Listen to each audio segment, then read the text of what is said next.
मोठ्या संख्येने उपस्थित असलेले मुंबईतले नागरिक, पत्रकार मित्रांनो आणि मोठ्या संख्येने टीव्हीवरती हा सगळा कार्यक्रम बघत असलेल्या माझ्या मुंबईतल्या आणि महाराष्ट्रातल्या नागरिकांना, गेले 8-10 दिवस मुंबईची खूप चर्चा चालली.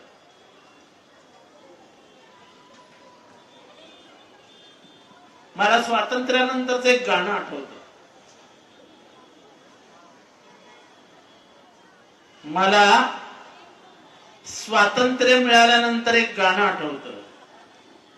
हम लाए हैं तूफान से कश्ती निकाल के, इस देश को रखना मेरे बच्चों संभाल के. ये देश की जगह मुमरा आ गया. हम लाए हैं तूफान से कश्ती निकाल के, इस मुमरा को रखना मेरे बच्चों संभाल के. इस मुमरा को हमेशा बदनाम किया गया है. कभी आरडीएक्स के नाम से बदनाम किया गया, कभी बम ब्लास्ट के नाम से बदनाम किया गया, कभी गुलशन कुमार के मौत के बाद यहां से मासूम लोगों को उठाया गया. पूछने वाला कोई नहीं था. इस शहर को जब बदनामी का दाग लगा तब मेरे भाई ने 120 रुपए में रूम बेची है. आज मेरे भाई इसी शहर में 8 और 9 हजार रुपए के नीचे, स्क्वायर फीट के नीचे घर नहीं बेचे जाते. जब रियल एस्टेट का भाव बढ़ता है तो इसका सीधा मतलब निकलता है कि इंफ्रास्ट्रक्चर अच्छा हो रहा है. ये शहर में ऐसे रास्ते बनेंगे, ये शहर में 24 घंटे बिजलियां रहेगी, ये शहर में इतनी अमन और शांति रहेगी. ये तो एक जमाने में सपना लगा करता था. और मुझे ये जंग वगैरह की बातें शमीम भाई अच्छी नहीं लगती. शायद महाराष्ट्र में मुंब्रा में रहने वाले लोगों को मालूम नहीं है कि यही वो रास्ता है जिस रास्ते से अपने गाड़ी में बैठ के महात्मा गांधी गए थे और जाते जाते कौसा मस्जिद में खड़े होकर रुक के वहां के इमाम साहब के साथ चाय पिए थे. कौन गए थे? महात्मा गांधी. सो जो शहर में महात्मा गांधी के पैर लगे हैं, उनका साया जिस गली से गया है, उसमें जंग नहीं, सिर्फ अमन की बात होगी, जंग की बात नहीं. और जो शानू ने बताया वो बहुत सही है. तुम आंख के बदलों में आंख मांगोगे तो एक दिन दुनिया तुम्हें अंधी दिखाई देगी. और जो मुझे शहर में रोकने की बात करते हैं, मैं उनको बोल दूं मैं तुम्हारा घर का दरवाजा खटखटा दूं तो तुम्हारे पिताजी बाजू में बैठ के मुझे खाना खिलाए. ये मारने मिलने की बातें छोड़ दो यार. बहुत बचपन से ये खेल खेलता आया हूं. किसी के बाप से डरता तो आरएसएस के खिलाफ नहीं बोलता. किसी के बाप से डरता तो फिरका परस्त ताकतों से नहीं लड़ता. हम तो जान हथेली पे लेके और सर पे कफन बांध के घूमने वाले लोग हैं जो विचारधारा की लड़ाई लड़ते. हमको किसी से दुश्मनी है ही, हमको किसी से दुश्मनी है ही नहीं. जो भी चुन के आए उनको सबको मुबारकबाद भाई. लोगों ने तुमको चुन के दिया है,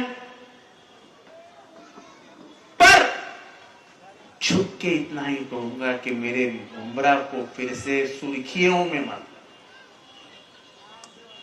फिर से उसको बदनाम करने की कोशिश मत करो. और नूरा कुश्ती का खेल फिर से शुरू मत करो. इससे किसी का फायदा नहीं है. इससे अगर नुकसान किसी का है तो यहाँ के रहने वाले हिंदुओं का भी है और यहाँ के रहने वाले मुसलमानों का भी है. हमने इस शहर को बहुत संभाल के खींच के लाए हैं अपने हाथों। यहां की गलियां सुधारी है, यहां के रास्ते सुधारे हैं, यहां की तालीम सुधारी है, यहां की हर वो व्यवस्था सुधारने की कोशिश की थी जिस व्यवस्था के कारण ये शहर बदनाम हुआ था। क्या वो दिन भूल सकते हैं जब रशीद कंपाउंड में 24 घंटे में कभी भी कॉम्बिंग ऑपरेशन हुआ करता था? वो दिन भूल सकते हैं? यहां पे बैठे हुए बुजुर्ग लोगों को मालूम है कि बंबई क्राइम मुंब्रा में ऐसी घुसती थी कि जैसे उनका घर है, पूछने वाला कोई नहीं था। मुझे आज भी याद है, और शायद पुराने सब लोग जो है उनको याद होगा कि यहां से 4 लोगों को पकड़ा गया। 4 लोग वॉचमैन थे, वॉचमैन।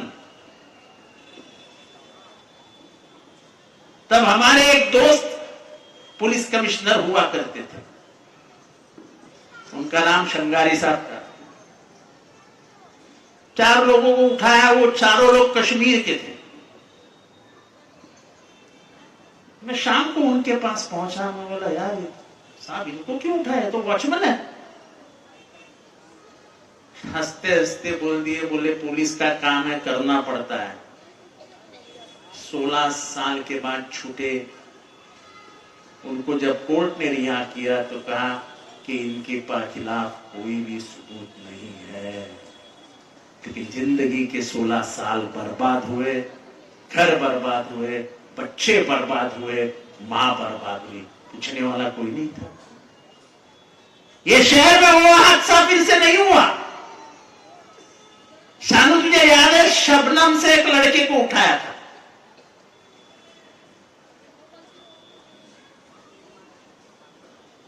उसके मां का फोन आया रात को कि मेरे बच्चों को उठाया है एक मर्डर केस में।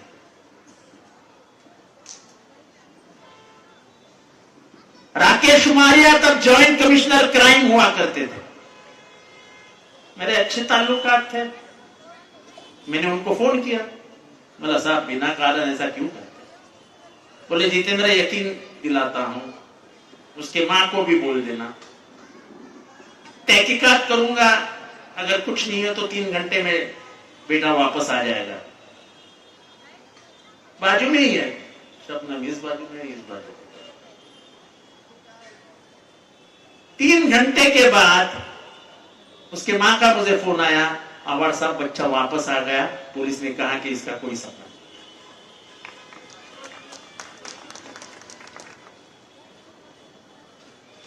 अगर सबसे अच्छी गवाही इस मामले में कोई दे सकता है ना, तो मुन्ना साहिल दे सकता है। इतने लोगों को वो लाया करता था कि इसको इमिग्रेशन में पकड़ा है, इसको ATS लेके गई है, और वो हर बच्चे को छुड़ाने का काम मैं करता। अब वो मेरे साथ नहीं है, लेकिन इसकी गवाही वो देगा नहीं, ऐसा तो नहीं हो सकता। साइंटिस्ट के मर्डर में लोग पकड़े गए, लेकिन यह शहर को बदनाम करने की साजिश थी। इस शहर को हमने बाहर निकाला, हमने आपके सभी लोगों के कोशिशों के कारण ये शहर उस बदनामी से बाहर आ। आप यहां के 25 साल हो गए, कभी एक बार भी यहां हिंदू मुसलमान का कुछ कलेश नजर आया? मुझे हाथ उठा के बजाता, कलेश नजर आया? ये वो शहर है यासीन कुरैशी भाई, इस शहर की एक बड़ी पहचान है। कैसे पूछो, कैसे पूछो? अख्ख्या महाराष्ट्राला सांगू इच्छितो, यांचं एक मटणाचं दुकान होतं, महाराष्ट्र मटन शॉप, बरोबर है? अभी भी है, अभी छोटा है, पर उस जमाने में जब लोगों को अच्छा मटन खाने का शौक था, और वहां यहां से लोग काम करने के लिए मुंब्रा उतरते थे, तलोजा जाते थे, पनवेल जाते थे, काम करके वापस आते थे, ट्रेन से कर्जत कसारा जाते थे, तो मुंब्रा उतरते थे और इनके पिताजी का नाम रशीद भाई था, बराबर है, रशीद मटन वाला। यहां का हिंदू हो या मुसलमान, रशीद भाई को सलाम करता था, पाव किलो मटन, आधा किलो मटन, 1 किलो मटन लेके जाता था। और तभी के जमाने में, उस जमाने में 100 से 150 बकरे कट्टे थे उसके दुकान। कौन लेता था, कहां जाता था, किसी को मालूम भी नहीं होगा। वो महाराष्ट्र मटन शॉप इस शहर की पहचान बन गई थी। और नाम भी देखो क्या था, महाराष्ट्र मटन शॉप। आप स्टेशन पे खड़े रहो, आपको बड़ी मस्जिद का मीनार दिखेगा, मीनार की तरफ देखो तो मुमरा महादेवी का मंदिर दिखेगा। ये पहचान है इस शहर की। यहां का रास्ता भारत की पहचान देता है।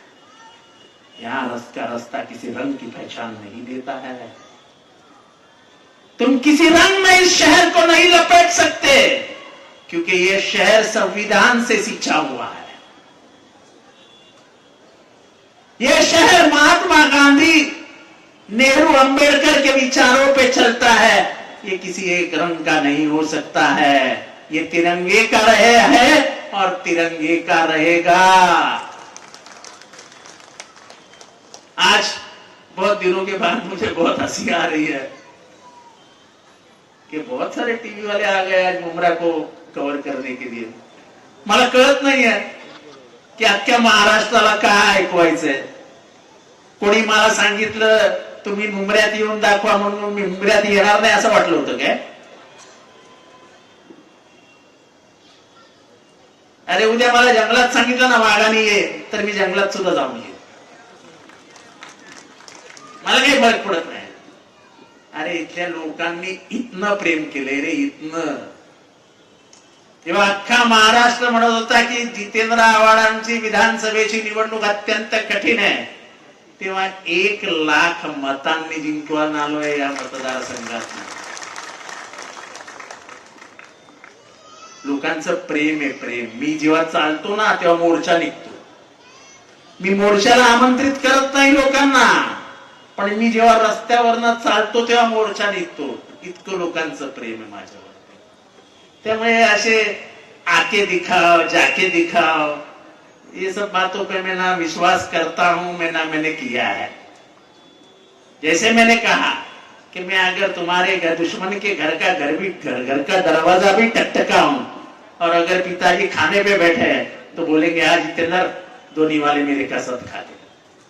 ये प्यार मैंने घर घर में बांटा है, और ये प्यार मैंने रास्ते बनाए, मैंने गटर बनाया, मैंने पानी दिलाया, मैंने लाइट लाई। ये तो एक बात है ही, लेकिन जितेंद्र आव्हाड एक सोच है, ये घर घर में पहुंचा हुआ विचार है, और वो विचार लोगों को अच्छा लगता है। इस शहर की सबसे अच्छी बात क्या है, तो मेरे जहां भी जाओ फोटो देखो, मेरे साथ छोटे छोटे बच्चे जुड़ जाते हैं। अगर प्यार क्या होता है तुम जानना चाहते हो तो मेरे साथ मुमरा में घूमो, और यहाँ का बच्चा बच्चा कैसे जितेंद्र आव्हाड करके मेरे पीछे घूमता है, वो देख के तुम्हें समझेगा कि ये शहर मुझे कितना चाहता है। तो ये शमीम भाई वो जरा आके बताओ, जरा जाके बताओ, इन बातों की तरफ ध्यान भी मत देना, क्योंकि मैं सच अगर बात करना शुरू करूं तो लोगों की नींदें खराब हो जाएगी। मैं किसी की नींद उड़ाना नहीं चाहता हूं, मैं शांत बैठा हूं। ऐसे कई मामले हैं जो मेरे इधर तय दबे हैं, इधर पे ही दबे रहने देना। कहीं मैं अपनी जबान खोल दूं तो ऐसा ना हो कि अच्छे को सलाखों के पीछे जाके बैठना पड़े। चलता है राजनीति में 2-4 दिन गरम, जरा 2-4 दिवस लोगांना गरमाहट असते, जरा चलता है। और मुझे सुनने की आदत है, मैं तो गालियां खा के ही बड़ा हुआ, तो मुझे कोई मला काही फरक पडत नाही। पण मी तोंड उघडलं ना तर चांगल्या चांगल्यांची झोप खराब होईल. मला तेही करायचं नाही, कारण का मला दुकानदारांचा झोपीच्या गोळ्यांचा धंदा नाही वाढवायचा. तेव्हा आपण आपलं काम करूया. 10 नगरसेवक निवडून आलेत. या शहराला पाण्याची गरज आहे, या शहराला कचरा व्यवस्थापनाची गरज आहे, या शहराला कॉलेजची गरज आहे, या शहराला शाळेची गरज आहे, या शहराला मार्केटची गरज आहे, या शहराला बस डेपोची गरज आहे, या शहराला चांगल्या रस्त्यांची गरज आहे. ते सगळं देण्याची जबाबदारी आम्ही स्वीकारून निवडणूक लढवली आहे, ते आम्ही करून दाखवू.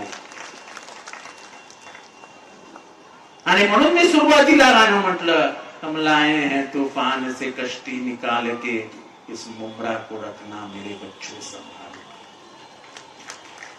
ऐसे हाथों में मत जाने देना कि फिर से 2004 और 1993 का नक्शा फिर से वापस आ जाए. अपनी राजनीति में पूरे शहर को फिर से इस देश के नक्शे पे लाया जाए, बदनाम करके. ऐसी राजनीति इस शहर में मत होने देना. आने वाले नस्लों को तकलीफ होती है. आज हमारे बच्चे जेवियर्स में जाते हैं, आज हमारे बच्चे विल्सन कॉलेज में जाते हैं तो बड़े शान से जाते हैं. एक जमाने में स्टेशन में उतर के नाक पकड़ना पड़ता था. आज थाना से लेके कर्जत तक और थाना से लेके कसारा तक अगर सबसे खूबसूरत स्टेशन कोई है तो वो मुमरा है. कोई शक कर सकता है इस बात को? कोई शक कर सकता है? अगर तुम मेरे बात को मानते हो तो हाथ उठा के बताओ कि मैं झूठ बोल रहा हूं. सच है कि नहीं है? तो बोलो ना सच है. अरे ये सुधार किया है हमने भाई, ये सुधार किया है. और इसलिए चुन के आए हैं, बड़े मार्जिन से चुन के आए हैं. कुछ हमारे दोस्त यार छोटे छोटे मार्जिन से गिर गए हैं. हार जीत चुनाव का फैसला होते रहता है. हारे हैं इसलिए दिल टूटा है ऐसा मत समझो. लड़ाई आज से शुरू हो गई 5 सालों की बात. हम काम करेंगे. जैसे शमीम खान ने रशीद कंपाउंड में 3 ऑफिस ले लिए काम करने के लिए. जुबेर अंसारी है साथ में, उनके आतिक खानचे हैं साथ में, और उनका बेटा नौजवान बेटा समीर वो तो लड़ने के लिए तैयार है. इस मुमरा से एक नई लीडर पैदा पहले ही हो चुकी थी, मर्जिया, जो अपने विचारों से लोगों को परिचित है. चॉकलेट खिलाया ऐसा बोल के वो नहीं जाएगी टीवी पे.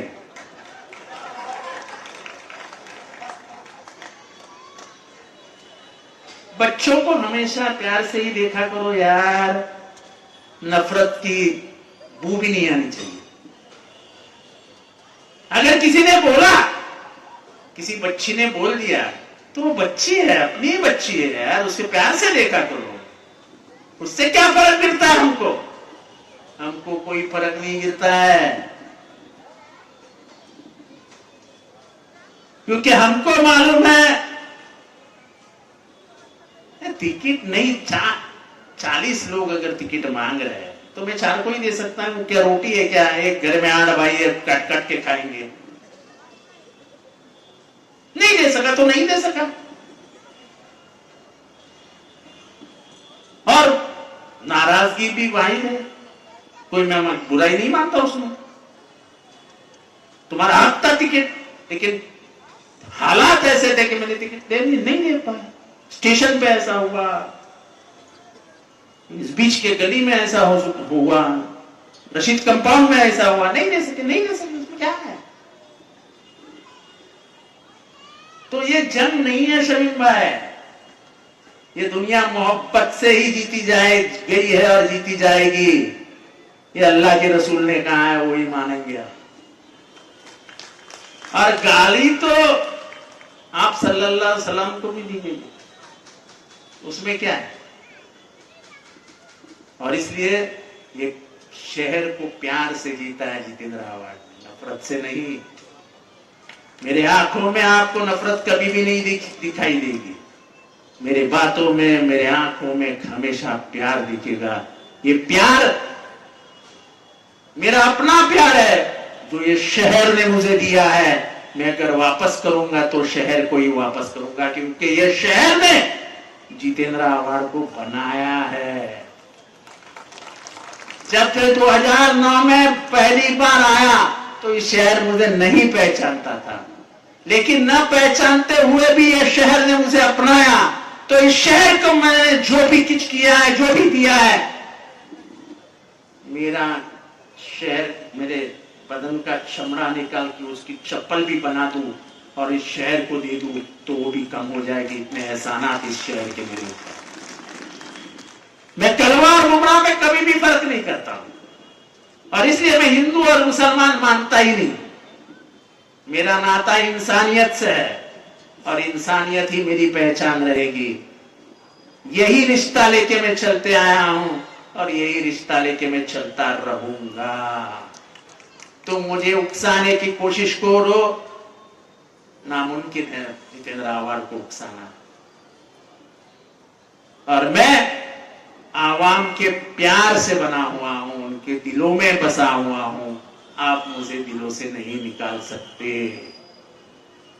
चुनाव ये कोई प्यार का फैसला नहीं होता है। ये शहर जितेंद्र आव्हाड से प्यार करता है, नफरत उसके लिए नफरत उसके इस शहर के दरवाजे बंद नहीं कर सकता। और इसलिए आज की सभा में आए हुए लोगों को लगा होगा कि जितेंद्र आव्हाड करारा जवाब देगा। अरे मैं किसी को दुश्मन मानता ही नहीं हूं तो करारा जवाब क्यों दूं भाई? हैसियत की बात है ना भाई, औकात की बात है ना।